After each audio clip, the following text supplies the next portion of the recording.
Hey, everybody, welcome to the SkyLounge podcast, episode number 217. Thank you so much for tuning into this episode. Follow me at the SkyLounge on SoundCloud, iTunes, and Google Music, and also check out the SkyLounge on YouTube, Twitter, Instagram, and Facebook. And without any further ado, let's get shit started with episode number 217, Gridiron, Gladiators, Gutsy, Glory, NFL 2020 season preview slash educated guessing. And yes, boys and girls, there's still things like injuries, potential free agents, signups, David Clowney. Sorry about that, boys and girls. But I want to go ahead and take a stab at who I think is going to win their respective divisions, what potential matchups in the playoffs, and all that good shit, whittling down to the inevitable, beautiful, and goddamn sexy dance that is known as the Super Bowl. And this season it is Super Bowl 55. So, should be fucking great. But I'm here to fucking preface this too. Kids, these are all my opinions. These are all my opinions that I based off of going through all 32 NFL teams and their schedule. Okay? I went through each and every single one of these motherfucking teams, put wins and losses next to each and every one of them, and just, coordinated that shit, which isn't fucking rocket science, man. It just takes time. But sat down, wrote all that shit down, and when I made this board right behind me, if you are watching this shit on the YouTubes, you will definitely see this big ass fucking board behind me with all the division winners, every fucking division teams, and wins and losses. But if you're listening to the audio version, I'm going to take you along this goddamn board's journey. And yes, you will not have spoilers, but the video version, yes, you're going to have the fucking spoilers for Super Bowl 55, which, yeah, you could bitch and moan all the fuck you want, but I'm going to go ahead and explain my kind of irrational thinking behind this entire fucking endeavor. So let's start off with the AFC North, ladies and gentlemen, where I believe the Baltimore Ravens will win the division with an 11-5 record. The Cleveland Browns follow them up with a 10-6 record. The Pittsburgh Steelers fall behind third with a 7-9 record. And the Cincinnati Bengals, I think, does relatively well and wins 6 games. I mean, that's a fucking massive improvement from what 2 or 1 wins, right? So maybe the Bengals get their shit together, and I can already hear the Steelers faithful getting antsy. And I could just ask you, what the hell kind of quarterback situation do you got over there right now? What the hell's going on with that offense? I know that defense is looking stellar. I know that, but yeah, prove me wrong kind of thing with the Steelers. Whereas the Browns, I mean, yeah, wishful thinking, maybe. Maybe it is, but I see this year for the Browns as a stepping stone and an improvement for a cat like Baker Mayfield. And perhaps, having the new fucking head coach in there, something switches around, but we'll have to see, because you're always going to be in the shadow of Baltimore. And just the way Lamar Jackson and that entire squad is going to handle the division, I think it's going to be pretty favorable for them. Relatively speaking. So I see the Ravens still winning that division in the AFC North, and the Browns trailing just by 1 game. Possibly 2, but I'm thinking 1 game.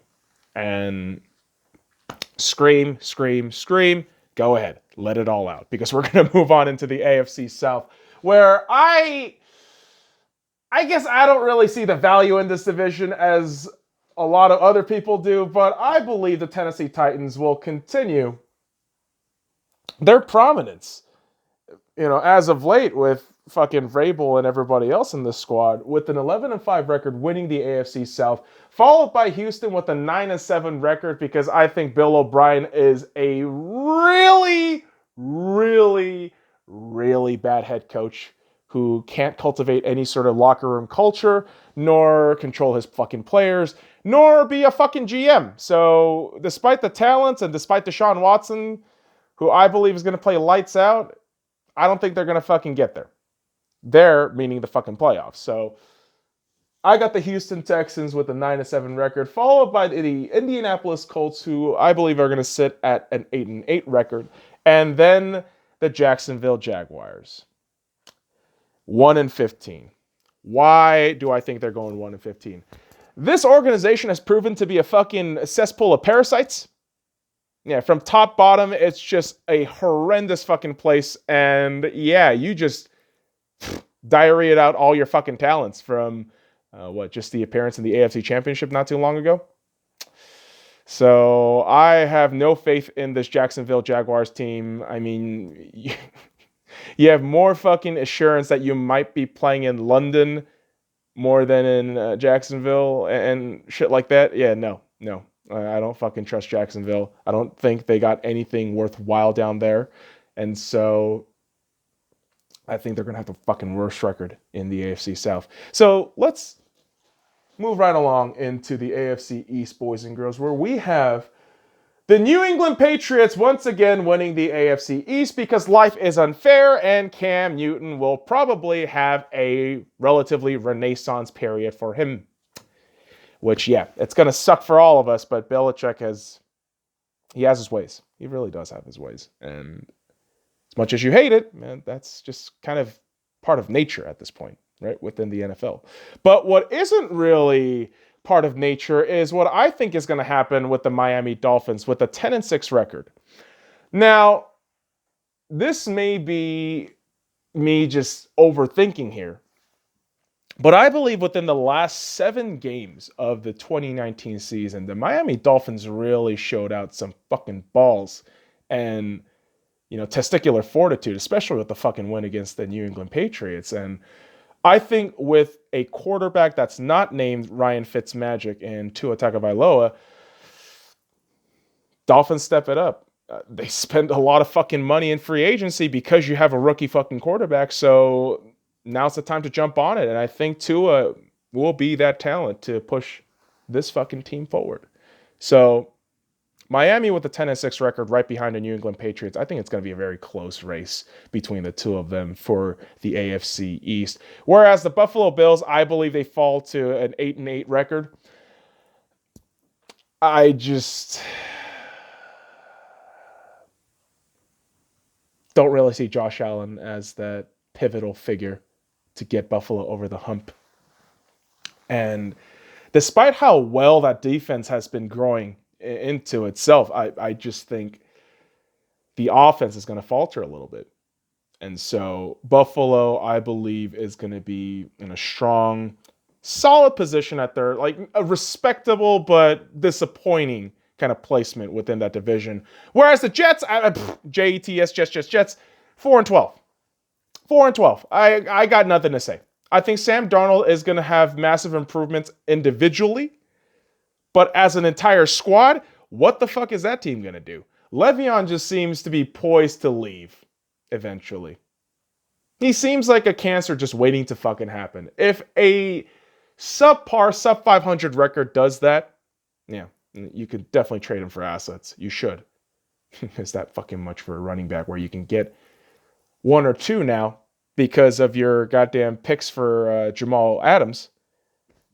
You could definitely get some better fucking running backs. Yeah, Levy, yeah. Without an offensive line, meh, right?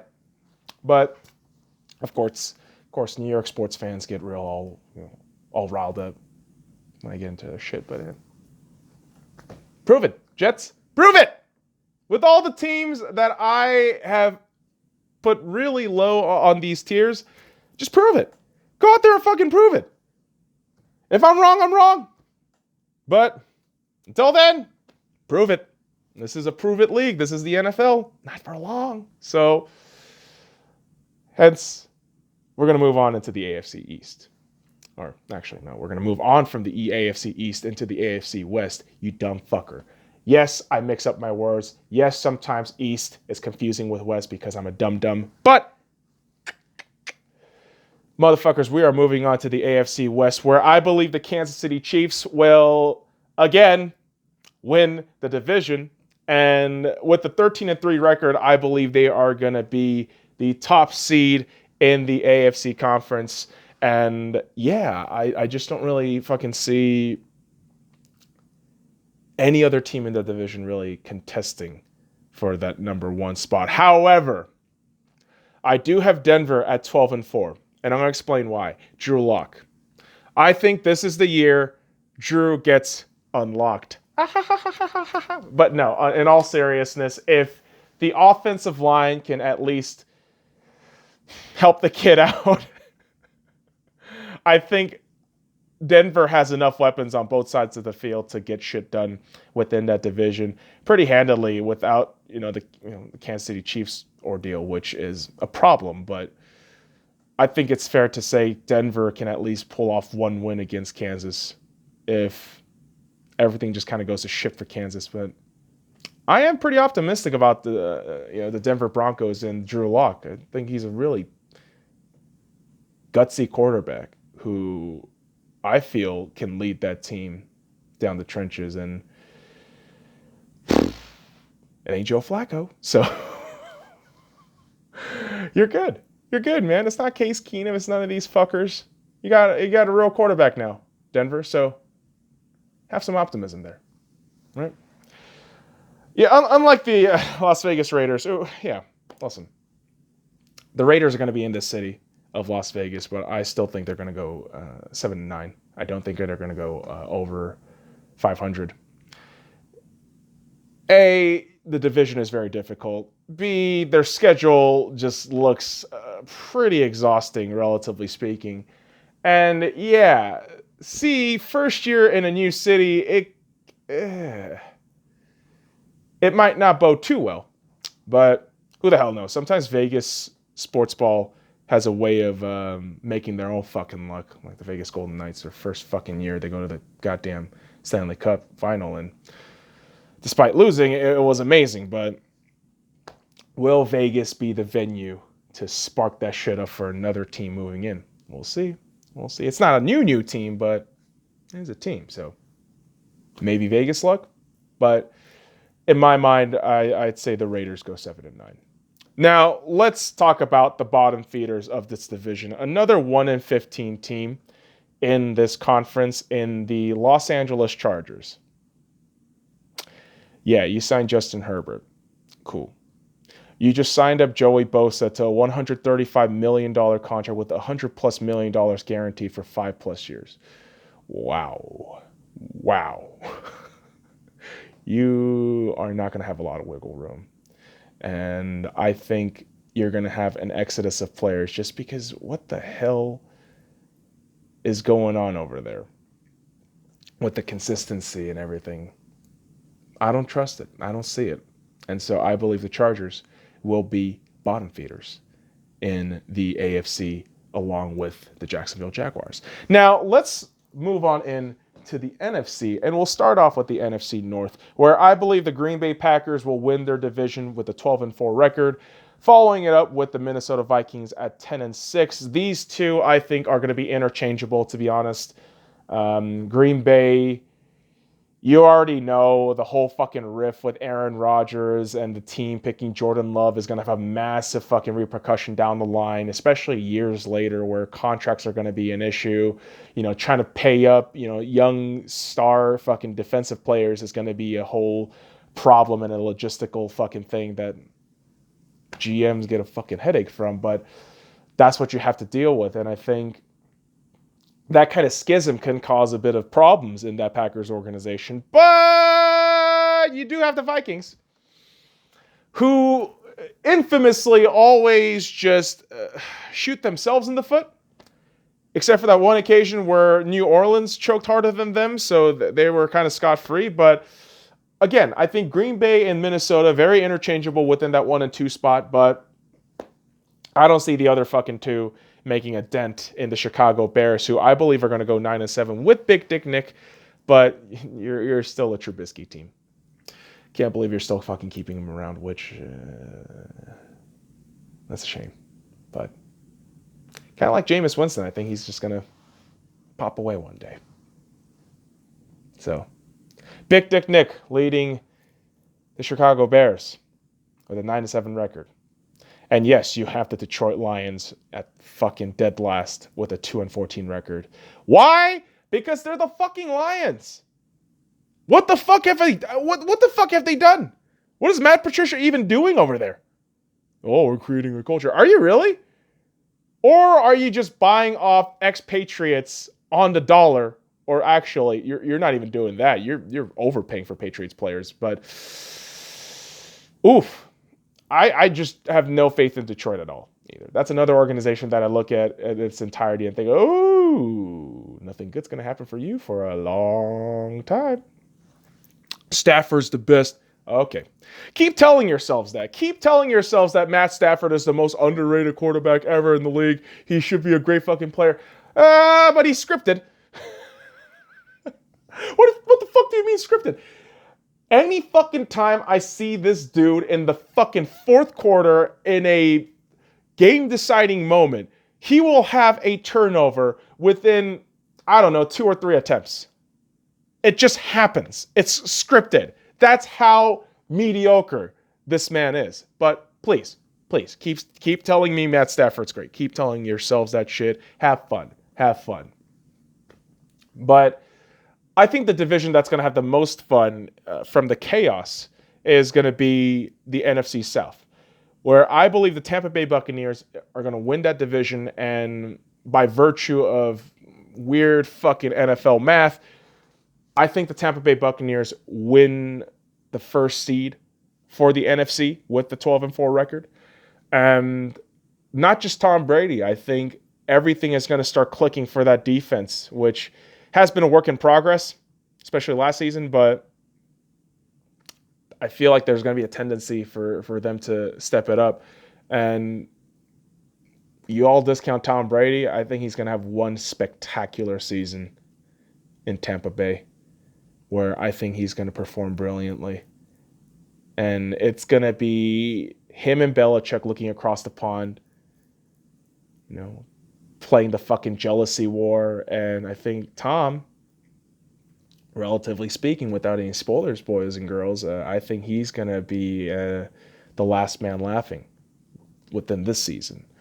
And so, yeah, I see the Tampa Bay Buccaneers, winning the number 1 overall seed for the NFC, and they are going to be the division winners in the NFC South. Followed alongside the New Orleans Saints, who I have pegged at 10-6.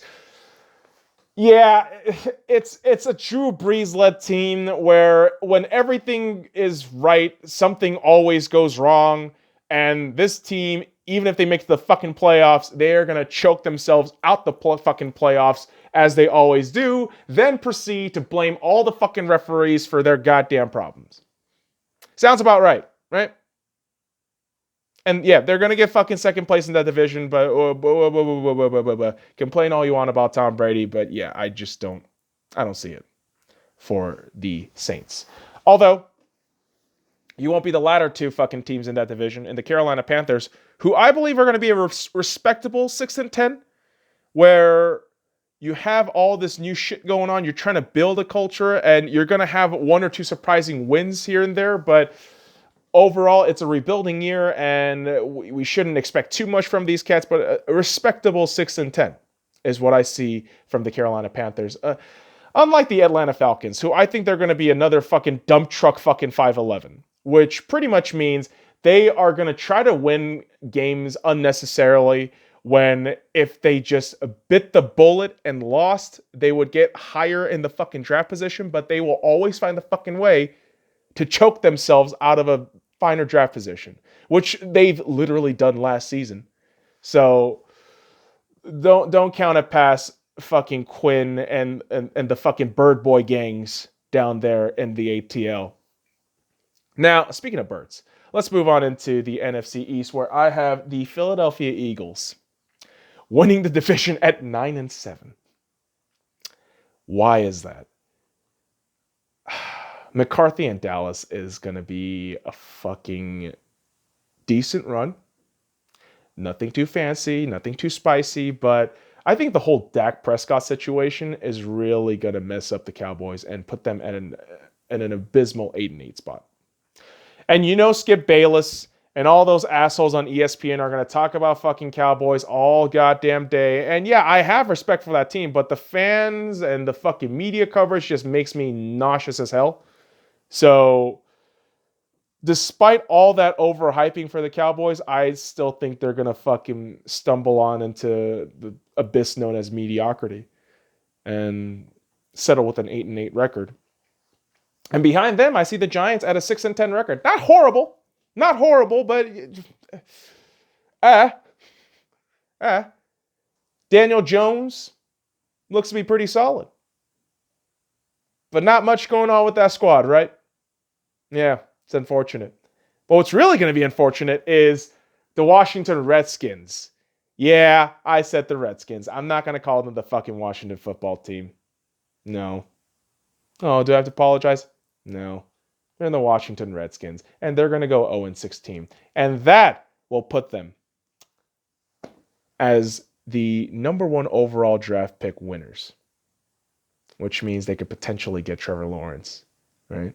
Or whoever the fuck that number 1 overall pick is going to be next season. Or based on the fucking college football, circus that's going to happen this fall. And I say circus because it's not just about Kung Flu. It's just the way these administrations are handling and panicking about it, which is embarrassing as all hell. But yeah, with all of that said about the NCAA, I think Washington is going to benefit off of that shit, off of the circus show, because they themselves are a circus show. And kind of like Cirque du Soleil, where they kind of link up together, the Washington Redskins, I think, are just going to be a complete laughingstock, as they always have been, but worse now because of this whole woke culture and the war on common sense.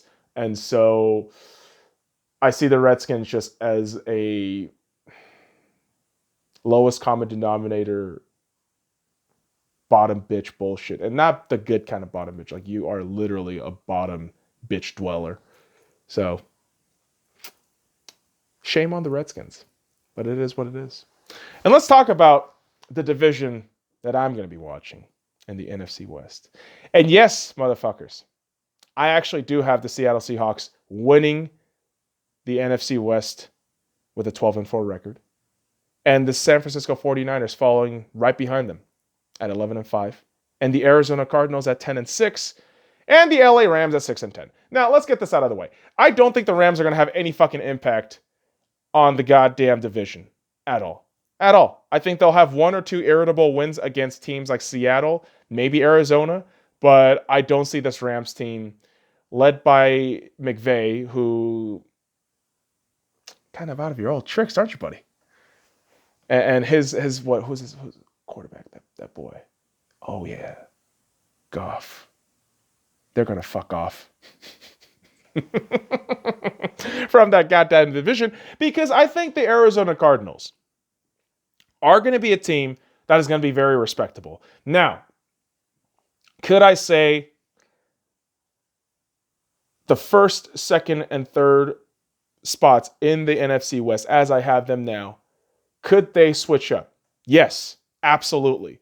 Because I think Arizona always fucking somehow finds a win against Seattle, at least once.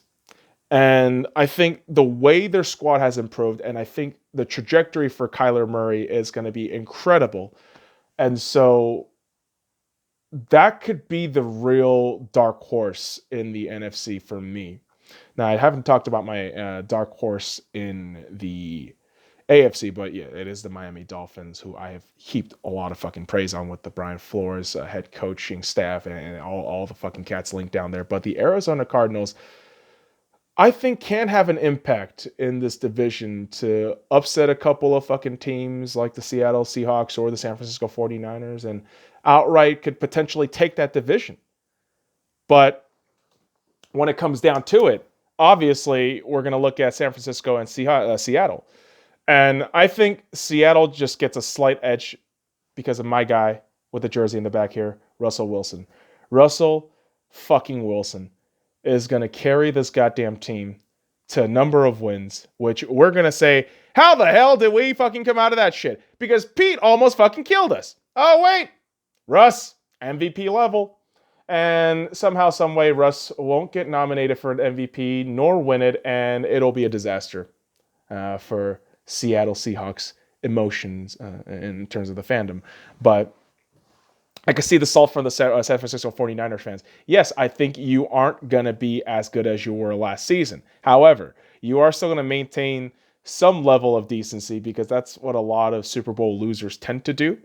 They bounce back the next year relatively well, but get ousted in the playoffs, which I think is going to happen to the San Francisco 49ers, which we have to talk about now within the wild card round. And before that, let's talk about the individual seedings of how I came up with this shit with all the fucking NFL math and based on division winners and the fucking total numbers and shit, which I don't really feel like I have to explain, but I just did that for you there. But without any further ado, boys and girls, let's talk about the seedings for the AFC first. So, number one, I got the Kansas City Chiefs with the bye. And all other fucking 6 teams are going to be playing in the wild card round. So, starting for number 2, you got the Tennessee Titans. Number 3, Baltimore Ravens. Number 4, the New England Patriots. Number 5, the Denver Broncos. Number 6, the Miami Dolphins. And number 7, the Cleveland Browns. Now, for the NFC, you have the Tampa Bay Buccaneers as the number 1 overall seed for the conference with a bye. And then from 2 to 7, we got 2, the Green Bay Packers, 3, the Seattle Seahawks, 4, the Philadelphia Eagles, 5, the San Francisco 49ers, 6, the Minnesota Vikings, and 7, the New Orleans Saints. And so when we get to the wild card round for the AFC, you have a matchup between the Tennessee Titans and the Cleveland Browns, where I think the Tennessee Titans will win that game pretty handedly. Baker's going to get a heartbreaking experience from a playoff run, but, well, at least within that fucking round. But I think he comes back better than next year and just keeps going from there. And maybe the Browns will one day get to the fucking Super Bowl, but that's a long fucking pipe dream and lots of fucking steps to do so. But Tennessee with the win in that matchup. And in the matchup of the Baltimore Ravens against the Miami Dolphins, I'm going to go with the upset and call for a Miami win. And it may come down to Lamar Jackson just choking again in the playoffs along with this entire fucking squad, which we have seen him do before twice. So I think Miami pulls an upset win.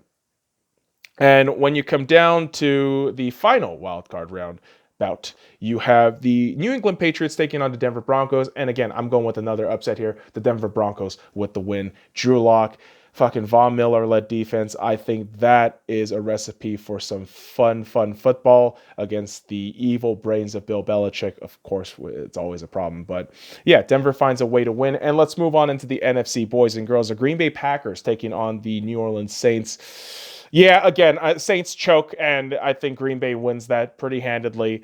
And then when you have the matchup with the Seattle Seahawks and the Miami, I keep saying Miami because it's M, but Minnesota Vikings, boys and girls. I think the Seattle Seahawks are going to find a way to beat the Vikings. Kirk Cousins in Seattle, there's always going to be a fucking way to do so. And then you're going to have the final wild card round bout with the Philadelphia Eagles versus the San Francisco 49ers. By record, it shouldn't be an upset, but by placing, it is technically an upset, but I see the San Francisco 49ers winning that shit pretty handily in Philadelphia.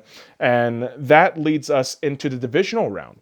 And we start off with the AFC, where the Kansas City Chiefs will be hosting the Miami Dolphins based on all this fucking prediction and goddamn educated guessing. And by virtue of the mathematics and the calculation of the educated guessing, I'm going to say, the Kansas City Chiefs win the matchup against the Miami Dolphins. Then on the other side, you are going to have the Tennessee Titans hosting the Denver Broncos, and I think the Broncos pull off another upset win and make it into the AFC Championship round. And then we stroll along into the NFC, where you have the Tampa Bay Buccaneers waiting to host the San Francisco 49ers, where I think Bruce Arians, Tom Brady, and that veteran squad will fucking pull out a win and move on into the NFC Championship, who will be the dancing partner for these fuckers. And I would say the Seattle Seahawks taking on the Green Bay Packers at Lambeau Field. They get their fucking revenge. They get their goddamn justice. And Seattle wins that shit and heads to the goddamn NFC Championship round. And in that round, boys and girls, in the AFC, where you have the Kansas City Chiefs taking on the Denver Broncos, I say Kansas City Chiefs win. And they become the AFC conference winners. And when you have the fucking matchup in the NFC, the Tampa Bay Buccaneers taking on the Seattle Seahawks, I got to give the edge slightly over to Tampa Bay just because Bruce Arians versus Pete Carroll. I would say Arians has the fucking edge over Pete. And so you will have Super Bowl 55, which I believe is going to be a matchup between the Kansas City Chiefs taking on the Tampa Bay Buccaneers. And it's just a beautiful fucking thing if that happened. Mahomes versus Brady, Young Buck versus the old AARP bros. Who will win? My money would be on Kansas City Chiefs for back-to-back Super Bowl wins. And Patrick Mahomes somehow finds a way to win another Super Bowl MVP. And I think that's how we wrap up in February 2021. And that, my friends, is my educated guess for the NFL. I know it took a while, boys and girls. I know it feels like a bit of a ramble. But to get to that finish line, we gotta power on through like a running back. Power play. Not like hockey shit, but like a power run, right? But aside from my weird fucking metaphors and analogies, I will tell you this. The piggy skin picks that I do here on YouTube, for those of you who don't know on SoundCloud, I do something called the Piggy Skin Picks every season where I pick the winners and losers of the upcoming NFL week. And I think this season I'm going to provide more odds, more possible numbers here and there.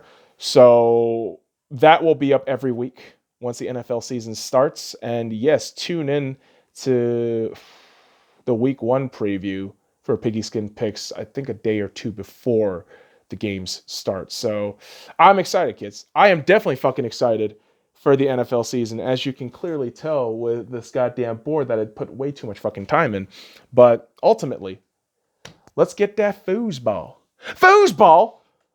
Foosball's for the fucking devil, Bobby! Ah! I know that was a really terrible impression of the mother from fucking Waterboy. But, dude, I can't wait for football. I can't fucking wait for football. And on the next episode of the Sky Lounge, I can't wait for basketball either. Although NBA players are way too woke and more annoying than usual. So hopefully we can ignore that shit and just talk about the basketball and figure out just this kind of confounded way the NBA is doing things. But that's for tomorrow, kids. That's for tomorrow. All right? All right, motherfuckers. I appreciate you dropping by this episode. Follow me at the Sky Lounge on SoundCloud, iTunes, and Google Music. And also check out the Sky Lounge on YouTube, Twitter, Instagram, and Facebook. And until next time, kids, fuck off. Yeah.